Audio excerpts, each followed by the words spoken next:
नमस्कार मित्रांनो, व्हिडिओ आवडला तर व्हिडिओला लाईक आणि चॅनलला सबस्क्राईब करायला विसरू नका।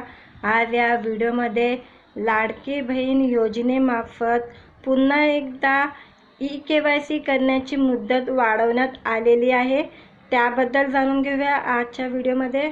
मुख्यमंत्री माझी लाडकी बहीण योजनेचा लाभ घेणाऱ्या महिलांसाठी राज्य सरकारने एक मोठा दिलासा देणारा निर्णय घेतलेला आहे।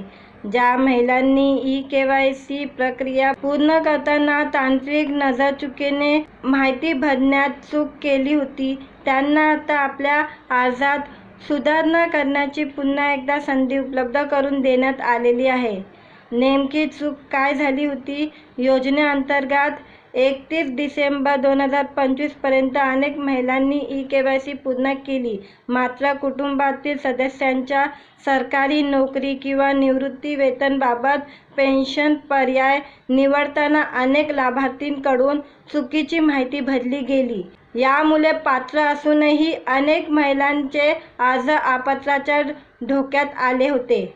जिल्हा अधिकारी स्तरावर याची प्रत्यक्ष पडताळणी सुरू असली तरी प्रक्रियेला वेळ देण्यासाठी आता ऑनलाईन दुरुस्तीची सुविधा देण्यात आलेली आहे। 31 मार्च 2026 पर्यंत अंतिम मुदत।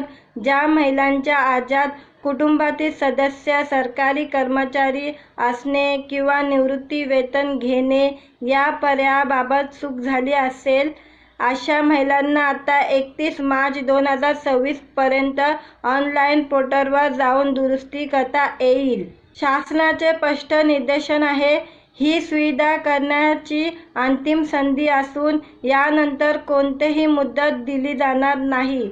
पोर्टलवर यासाठी आवश्यक तांत्रिक बदल करण्यात आलेले आहे। अधिक माहितीसाठी www.maharashtra.government.in या संकेतस्थळावर जाऊन पाहू शकतात। आपले लाभ सुरू ठेवण्यासाठी पात्र महिलांनी वेळेत ई-केवायसी मधील ही सुधारणा करून घ्यावी असे आवाहन प्रशासनाकडून करण्यात आलेले आहे। 1,80,00,000 महिलांनी आपली ई-केवायसी पूर्ण केलेली आहे।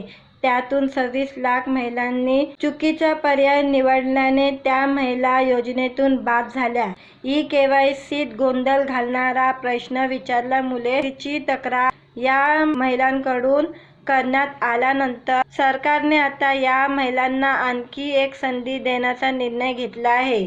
याविषयीचे शासन परिपत्र जाहीर करण्यात आले असून या महिलांना आता 31 मार्च पर्यंत योग्य पर्याय निवडून पडताळणी पूर्ण करता येणार आहे।